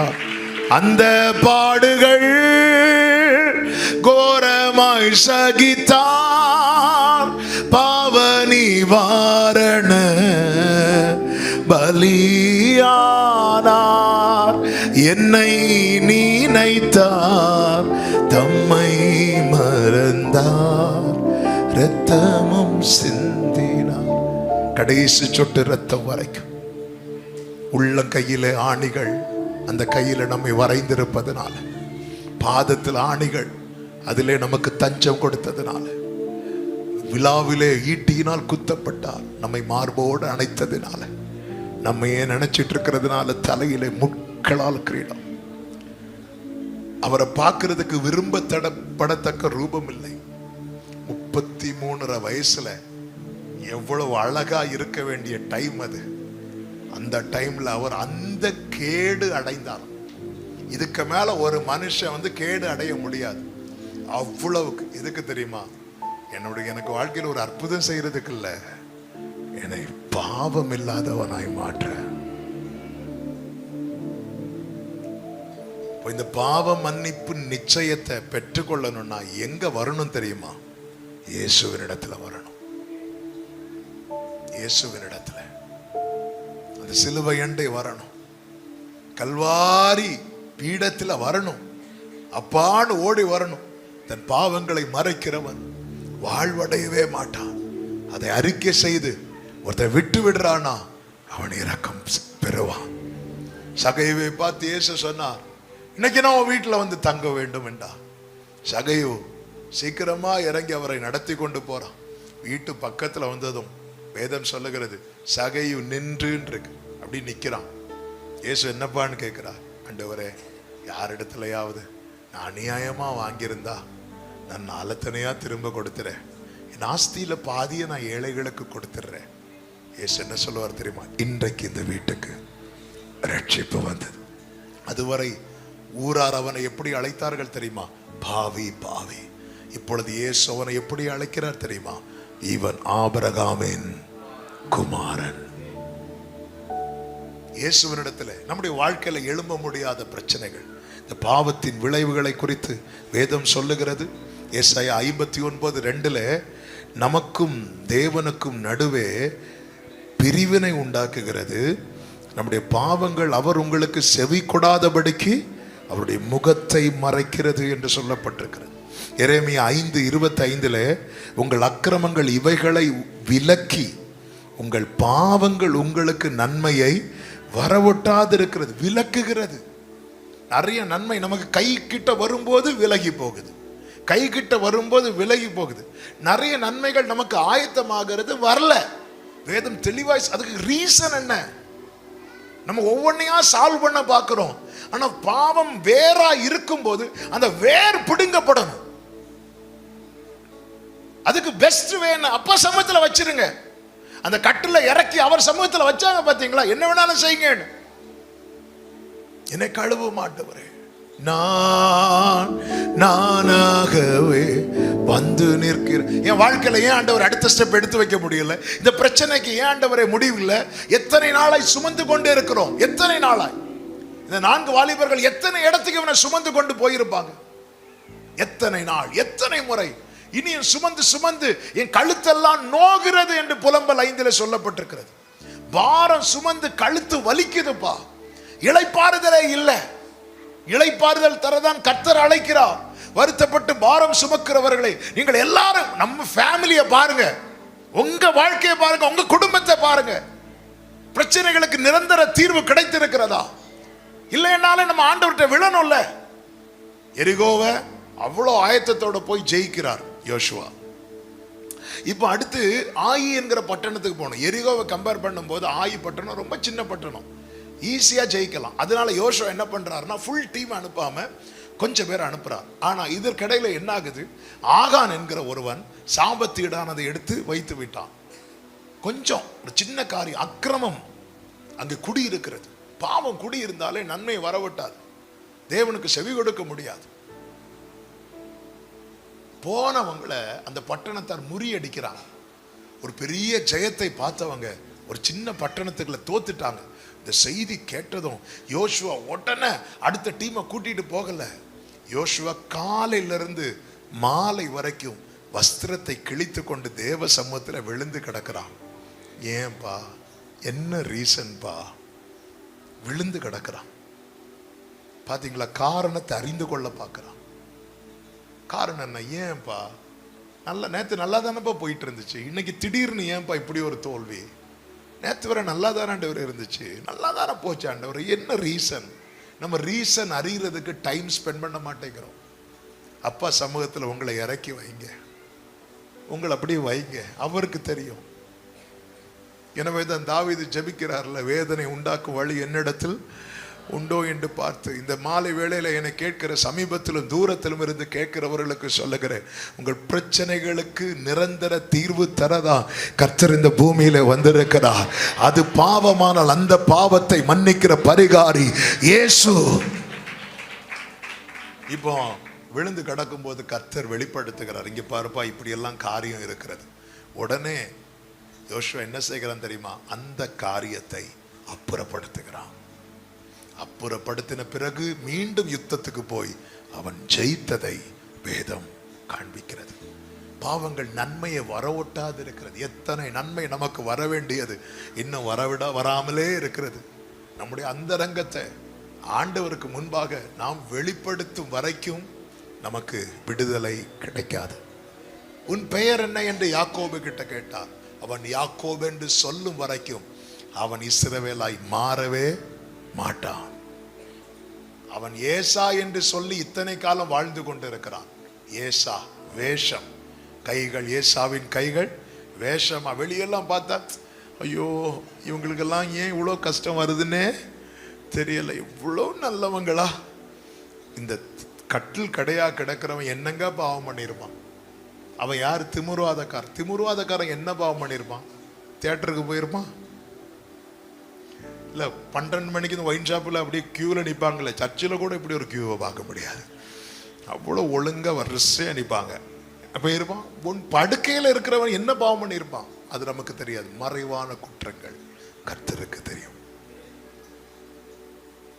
ஏன் என் லைஃப்பில் என்ன முன்னேற முடியல? அப்பா என்ன எங்கப்பா குறையதுக்கு?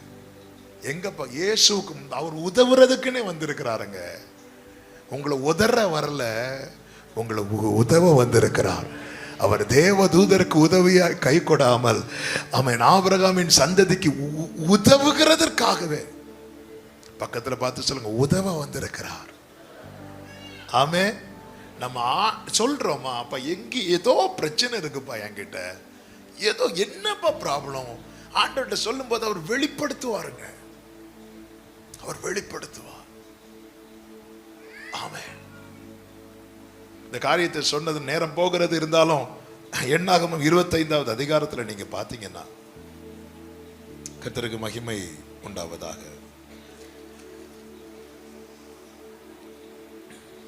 இஸ்ரவேல் ஜனங்கள் ஜாதிகளோடு கலந்து வேசித்தனம் பண்ணுகிறார்கள். இதனால தேவ கோபம் வந்து என்ன செய்கிறதுனால அங்க பற்றி எரிகிறது. அப்போ ரீசன், அப்போ இதுல இருந்து ஒரு விடுதலை வேணும். விடுதலைக்காக என்ன பண்றாங்க பாருங்க. அதனுடைய 25:6 வாசியங்கள். சபையார் அனைவரும் ஆசரிப்பு கூடார வாசலுக்கு முன்பாக அழுது கொண்டு நிற்கையில். நல்ல கவனிங்க. அப்ப அவங்களுக்கு ஒரு விடுதலை வேணும், ஒரு சுத்திகரிப்பு வேணும். அவங்க என்ன பண்றாங்கன்னா, ஆண்டவர் சமூகத்துல இருந்து என்ன பண்ணிட்டு இருக்கிறாங்க? அழுது கொண்டு நிற்கையில் அவர்கள் கண்களுக்கு முன்பாக இஸ்ரவேல் புத்திரரில் ஒருவன் ஒரு மீதியானிய ஸ்திரீயை தன் சகோதரிடத்தில் அழைத்து கொண்டு வந்தான். அப்ப கர்த்தர் காட்டி கொடுக்கிறார், இங்க பாருப்பா இந்த அக்கிரமெல்லாம் இங்க நடக்குது. யாருக்கு காட்டி கொடுக்கிறார்? ஆண்டவர் சமூகத்திலிருந்து அழுறவங்களுக்கு.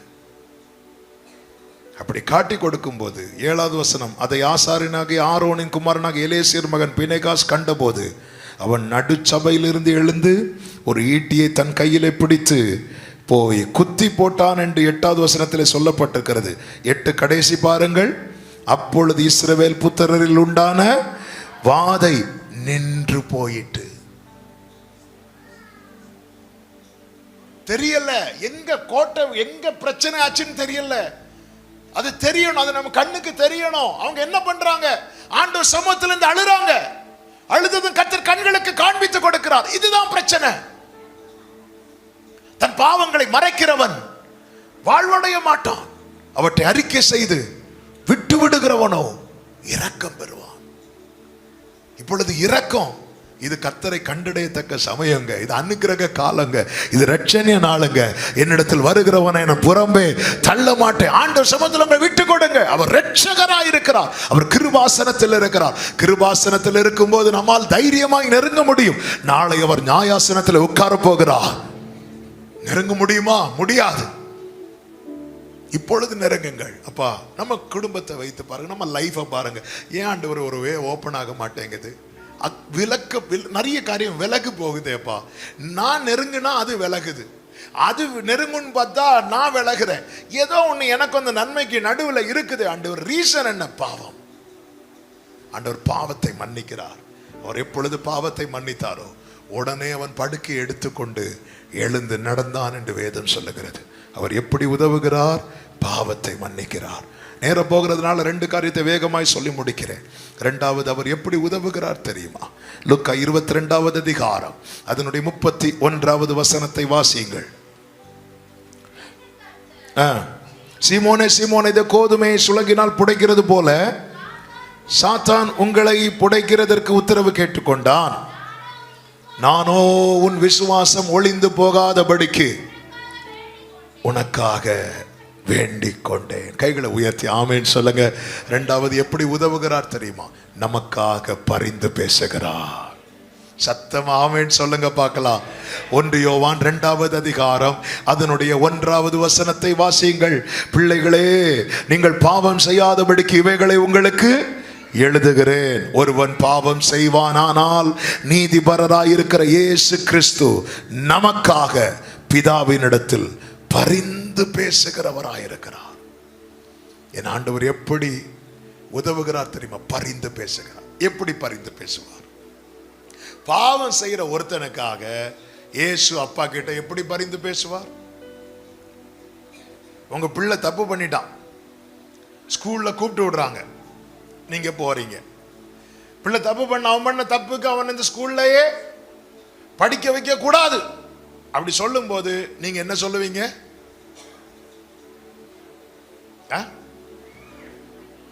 அவன் அப்படிதான் பண்ணுவான், நானும் அப்படிதான் பண்ணேன், அப்படியா சொல்லுவோம்? என்ன சொல்லுவோம் தெரியுமா? இந்த ஒரு தடவை மன்னிச்சிருங்க. அடுத்து என்ன சொல்லுவோம்? இனி இந்த தப்ப சொல்லுவோம்ல. இப்படி தாங்க அப்பா பரிந்து பேசுவார். அவன் பண்ண அந்த தப்புக்காக நான் அடிக்கப்பட்டேன், இனி என் பிள்ளை இந்த தப்ப. இப்படி எத்தனை முறை அவரை பேச வச்சிருக்கிறோம், எத்தனை முறை. உண்மையிலே நமக்கு அவர் மேல பாசம் இருந்தா நம்ம அவருடைய பேச வைக்க மாட்டோம். நான் காலேஜ் படிக்கும்போது ஒரு சின்ன ப்ராப்ளம். காலேஜ்லேருந்து எங்கள் வீட்டுக்கு ஃபோன் பண்ணிட்டாங்க.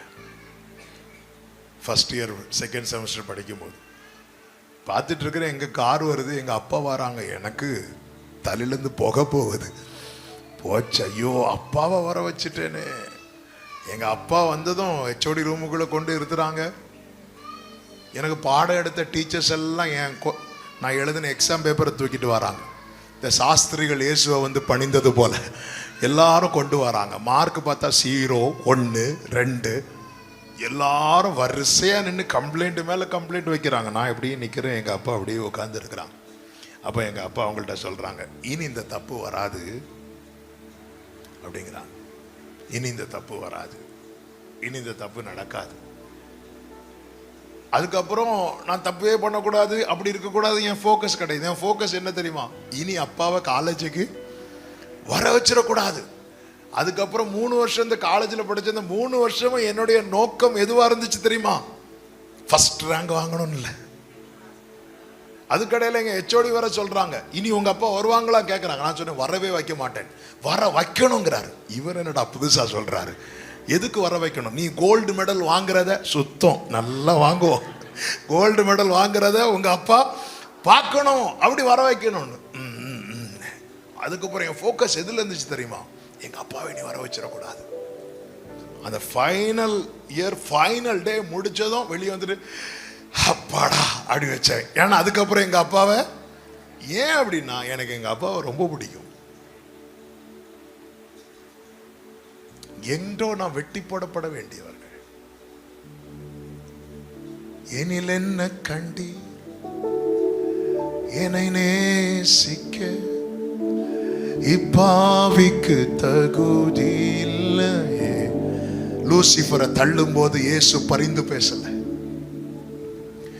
அப்பா ஏன்பா அவனை தள்ளுறீங்க? நல்லா தானப்பா பாடிட்டு இருந்தான், நல்லா தானப்பா வர்ஷிப் லீட் பண்ணிட்டு இருந்தான், அவனை விட்டுருங்கப்பா அப்படி பரிந்து பேசினாரா? இல்லை. ஆனா நமக்கு விரோதமாய் தேவ கோபம் எழும்பும் போதெல்லாம் தாதன் வலப்புறத்தில் நாதன் நீர் ஏழைக்காய், தாதன் வலப்புறத்தில் நாதன் நீர் ஏழைக்காய், பாதம் வேண்டியே நிற்கும் பாக்கியனே, பொன்னின் பாதம் வேண்டியே நிற்கும். இன்னைக்கு நம்ம ஆண்டவர் சமூகத்தில் இருக்கிறோம்னா அவர் பரிந்து பேசுறதுனால போதும்பா, இருக்கட்டும் பாவம் பயம் பிள்ளை, அவன் சரியாயிருவான், அவன் திருந்திருவான், அவன் மாறிடுவான் நாளைக்கு. அவர் நமக்கு எப்படி உதவுகிறார் பாத்தீங்களா? பரிந்து பேசுகிறார், பரிந்து பேசுகிறார். கெத்சமனே தோட்டத்திலே சீஷர்கள் எல்லாரும் இயேசுவோடு இருக்கும்போது இயேசுவை பிடிக்க வந்த சேவகர்கள் சூழ்ந்திருக்கிறார்கள். அப்பொழுது இயேசு சொல்லுகிறார், நீங்கள் யாரை தேடுகிறீர்கள்? நாங்கள் இயேசுவை தேடுகிறேன். இயேசு, நான் தான், இவர்களை விட்டுருங்க அப்படிங்கிறார். இவங்களை விட்டுருங்க. உன்னை தொடுகிறவன் என் கண்மணியை தொடுகிறான் என்ற வார்த்தை அலங்கார வார்த்தை அல்ல, அது உண்மையான வார்த்தை. நமக்காக பரிந்து பேசுகிறார், இன்னும் பரிந்து பேசுகிறார். லூக்கா சுவிசேஷம் 13வது அதிகாரம் அதனுடைய 7 முதல் நீங்கள் 6 முதல் பார்த்தீங்கன்னா ஆண்டவர் ஒரு ஊமையை சொல்லுகிறார். திராட்சை தோட்டத்திலே ஒரு அத்திமரம் நடப்படுகிறது. அந்த அத்திமரத்திலே கனி தேடி பார்த்தால் அதிலே கனி இல்லை. 3 வருஷம் அதிலே கனி இல்லாததும் அந்த தோட்டக்காரரை நோக்கி அந்த எஜமான் சொல்லுகிறார், 7வது வசனம், இதோ 3 வருஷமா இந்த அத்திமரத்திலே கனியை தேடி வருகிறேன், ஒன்றையும் காணவில்லை, இதை வெட்டி போடு, இது நிலத்தையும் ஏன் கெடுக்கிறது என்றான். அதற்கு அவன், ஐயா, இது இந்த வருஷமும் இருக்கட்டும், நான் அதை சுற்றிலும் கொத்தி எரு போடுவேன், கனி கொடுத்தால் சரி, கொடாவிட்டால் இனிமேல் அதை வெட்டி போடலாம் என்று சொன்னான் என்றான். இப்படி ஒவ்வொரு வருஷமும் அவர் பரிந்து பேசுறதுனாலதான் இன்னும் நாம் நிர்மூலமாக இருக்கிறோம். ஹல்லேலூயா. 2024 நாம் வெட்டி போடப்பட வேண்டியவர்கள். ஆனா இன்னும் நம்ம வாழ்ந்துட்டு இருக்கிறோம். நம்ம கிட்ட ஏதாவது ஃப்ரூட் வெளிப்பட்டுச்சான்னு கேட்டா இல்ல. அப்படி இருந்தும் நம்ம ஏன் வாழ்றோம்? பிதாவின் வலது பார்சத்தில் இருந்து என் ஆண்டவராக இயேசு கிறிஸ்து பரிந்து பேச. எத்தனை பேர் இந்த ராத்திரி வேளையில சொல்ல முடியும், அவர் எனக்காக பரிந்து பேசுறதுனாலதான் நான் இன்னும் உயிரோடு இருக்கிறேன்னு சொல்றவங்க சத்தமா ஆமென் சொல்லுங்க பார்க்கலாம்.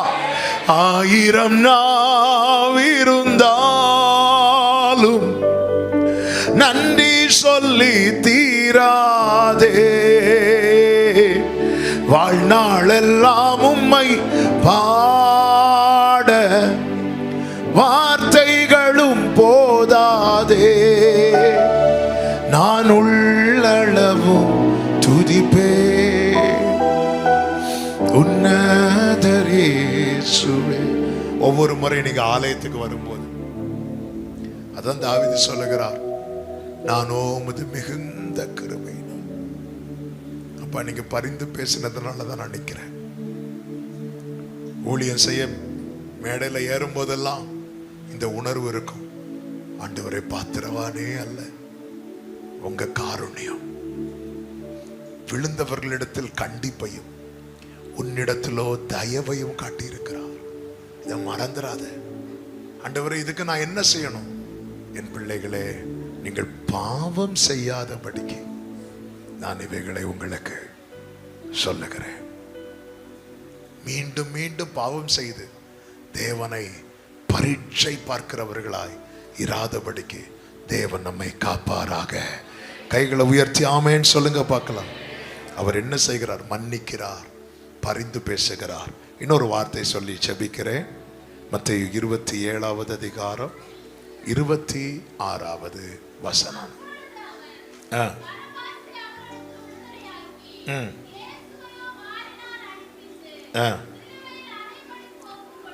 மூன்றாவது, அவர் பதிலாக மாறுகிறார். நமக்கு பதிலாக அவர் மாறுகிறார். இந்த இடத்துல உண்மையிலேயே இயேசு நிற்கிறார், பரபாஸ் நிற்கிறார். பரபாஸ் யாரு? பரபாஸ் யாருன்னு தெரியணுமா? கண்டிப்பா தெரியணும்னா மீட்டிங் முடிச்சு வீட்டில் போய் கண்ணாடியில பாருங்க. நான் பரபாஸ். என்ன கேட்டா சொல்லுவேன், நான் தான் பரபாஸ். அதாவது இயேசு நிற்கிறார், பரபாஸ் நிற்கிறார். பரபாசு கொலைக்கு நியமிக்கப்பட்டவன். இயேசுவினிடத்துல ஒரு குற்றமும் இல்லை. இந்த இடத்துல உண்மையிலே விடுவிக்கப்பட வேண்டியவர் இயேசு, சிலுவையில் அறையப்பட வேண்டியவன் பரபாஸ். ஆனால் அப்படியே மாறுகிறது. இயேசு சிலுவையில் அறையப்படுகிறார், பரபாஸ் விடுவிக்கப்படுகிறான். என்னுடைய வாழ்க்கை இருக்கிறது, அவர் வாழ்ந்த வாழ்க்கை இருக்கிறது. அவர் வாழ்ந்த வாழ்க்கைக்கு என்ன கிடைக்குமோ அது எனக்கும், நான் வாழ்ந்த வாழ்க்கைக்கு என்ன கிடைக்குமோ அது அவருக்கும். எப்படி உதவுகிறார் தெரியுமா? நாம் அடிக்கப்பட வேண்டிய இடத்துல அவர் அடிக்கப்படுகிறார், நாம் மரிக்க வேண்டிய இடத்துல அவர் மரிக்கிறார். எனவேதான் 2 கொரிந்தியர் 5வது அதிகாரம் 21வது வசனத்தில் இப்படி சொல்லப்பட்டிருக்கிறது. அந்த வசனத்தை வாசியுங்கள். நாம் அவருக்குள் தேவனுடைய நீதியாகும்படிக்கு பாவம் அறியாத அவரை நமக்காக பாவமாக்கினார். ஹல்லேலூயா. எனவேதான் வேதம் சொல்லுகிறது, நீங்கள் அந்த கிறிஸ்துவை நோக்கி, அந்த கிறிஸ்துவை நோக்கி. இதை மறந்துடவே செய்யாதீங்க. பாவத்தின் சம்பளம் மரணம். பாவம் செய்கிற ஆத்துமா சாகும். அவர் தம்முடைய ஆத்துமாவை மரணத்தில் ஊற்றினாராம். எதற்கு தெரியுமா? இந்த மரணத்தினின்று நாம் விடுவிக்கப்பட. அதுதான் எபிரேயர் 2வது அதிகாரத்திலே சொல்லப்பட்டிருக்கிறது. எபிரேயர் 2வது அதிகாரம், கர்த்தருக்கு மாத்திரம் மகிமை உண்டாவதாக, அதனுடைய 14-15 வசனங்களை வாசியுங்கள். பிள்ளைகள் மாம்சத்தையும் இரத்தத்தையும் உடையவர்களாய் இருக்க அவரும் அவர்களைப் போல மாம்சத்தையும் இரத்தத்தையும் உடையவரானார். மரணத்துக்கு அதிகாரியாகிய பிசாசானவனை தமது மரணத்தினாலே அழிக்கும்படிக்கும் ஜீவகாலமெல்லாம் மரண பயத்தினாலே அடிமைத்தனத்துக்குள்ளானவர்கள் யாவரையும் விடுதலை பண்ணும்படிக்கும் அப்படியானார். கைகளை உயர்த்தி ஆமென் சொல்லுங்க பார்க்கலாம். எனவேதான் கிறிஸ்துவுக்குள் வாழும் வாழ்க்கையுடையவர்கள் சொல்லுவார்கள், மரணமே உன் கூரங்கே, பாதாளமே உன் ஜெயம் எங்கே? நம்முடைய கர்த்தராகிய இயேசு கிறிஸ்துவினாலே நமக்கு ஜெயம் தருகிற தேவனுக்கு ஸ்தோத்திரம். அவர் நமக்கு மன்னிக்கிறார், பரிந்து பேசுகிறார், நமக்கு பதிலாக. ஆமென். எனவேதான் இயேசுவை பற்றிக்கொள், இயேசு அண்டை வாருங்கள், இயேசுவுக்கு முன்பாக நில்லுங்கள், இயேசுவை நோக்கி உங்கள் விசுவாச ஓட்டத்தை தொடருங்கள். இவர் நம்மை அந்த நித்தியத்துக்குள்ளாய், அந்த சிலுவையிலே அவர் தம்மை ஒப்பு கொடுத்தது நிமித்தம் நமக்கு கொடுக்கப்பட்ட வாக்குத்தத்தம் என்ன தெரியுமா? நித்திய ஜீவன். இதற்காக தான் அவர் உதவுகிறார், கை கொடுக்கிறார். கிருபையினாலே விசுவாசத்தை கொண்டு ரட்சிக்கப்பட்டீர்கள் என்று வேதம் சொல்லுகிறது. அவர் கையை நீட்டுறார் தெரியுமா? அதுதான் கிருபை. நான் கையை கொடுக்கிறேன் தெரியுமா? அதுதான் விசுவாசம். ஆமென். அவர் உதவியாக கை கொடுக்க உங்களை முற்றிலுமாய் ஒப்பு கொடுங்கள். கர்த்தர் உங்களை ஆசீர்வதித்து அந்த நித்தியத்தை சுதந்திரிக்க கிருபை செய்வார். சத்தமா ஆமென் சொல்லுங்க பார்க்கலாம். எல்லாரும் எழுந்து நிற்கலாமா? ஹல்லேலூயா. இயேசுவை நம்புவே, நாளெல்லாம் நான் பின்பற்றுவே, என்னை அவரிடம் ஒப்படைத்தேன், வெட்கப்பட்டு போக மாட்டேன். இயேசுவை நம்புவே, நாளெல்லாம் நான் பின்பற்றுவே, என்னை அவரிடம் ஒப்படைத்தேன், வெட்கப்பட்டு போக மாட்டேன். ஒரு விஷயம், எல்லாரும் உங்க வலது கரத்தை உயர்த்தி உங்க இடது கரத்தை இருதயத்தில் வைத்து என்னை மன்னிக்கும்படியாக, எனக்காய் பரிந்து பேசும்படியாக, எனக்கு பதிலாகும்படியாக அந்த கேடு அடைந்த எங்கள் ஆண்டவரே உங்க திருப்பாதத்தில் என்னை அர்ப்பணிக்கிறேன் அப்பா, அர்ப்பணிக்கிறேன் அப்பா. எனக்கு உதவுகிறதுக்கு நீங்க மட்டும்தான் உண்டு ஆண்டவரே. ஹல்லேலூயா. என் பாவங்களை எனக்கு மன்னிப்பீராக, இன்னும் என் பிரச்சனைகளுக்கு பாவங்கள் காரணமா இருக்குமானால் அந்த பாவங்களை எனக்கு மன்னியும் என்று கேட்கிறவங்க மட்டும் உங்க வலது கரத்தை உயர்த்தி இயேசு கிறிஸ்துவின்றது, இயேசுவே எனக்கு மன்னியும், எனக்கு இரங்கும் என்று உண்மையாய் நோக்கி கூப்பிடுங்கள். இயேசுவின் இரத்தம் சகல பாவங்களை நீக்கி நம்மை சுத்திகரிக்கிறது. பிரச்சனைகள் மாறட்டும், அந்த பிரச்சனைகளுக்கு காரணமாய் இருக்கிறது பாவம் என்கிற வேர் நம்மில் எவ்விதத்திலும் குடியிருக்க கூடாது. இயேசுவின் நாமத்தில் ஒரு சுத்திகரிப்பு இந்த முதல் நாள் மாலை வேளையிலே ஒவ்வொருவருக்குள்ளும் உண்டாவதாக.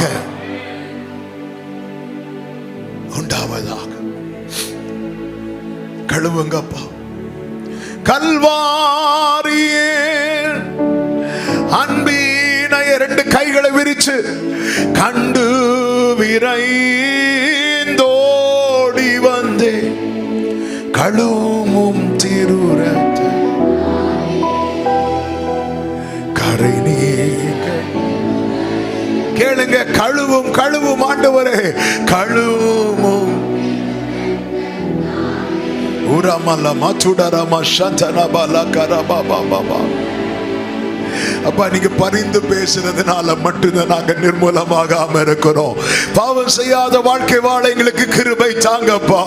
எங்களுக்காய் பரிந்து பேசுகிறவரே,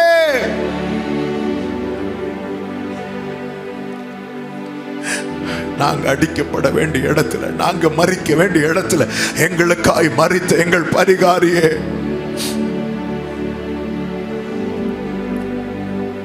thank you Holy Spirit.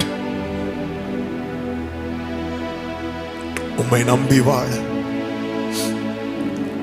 உம்மையே நோக்கி முன் செல்ல எங்கள் ஒவ்வொருவருக்கு கிருபை தாரும். நீ நல்லவர். பலியான செம்மறி பாவங்கள் எல்லாம் சுமந்து தீர்த்தவரே, பலியான சலமகதனமரா ரிமமலரோ சுமந்து பரிசுத்தரத்தோம் பரிசுத்தரத்தோம் எனக்காக பாக்கியம் பாக்கியமே, பரிசுத்தரத்தோம் எனக்காக பாக்கியம். ரெண்டு கைகளை உயர்த்தி பரிசுத்தரே பரிசுத்தரே.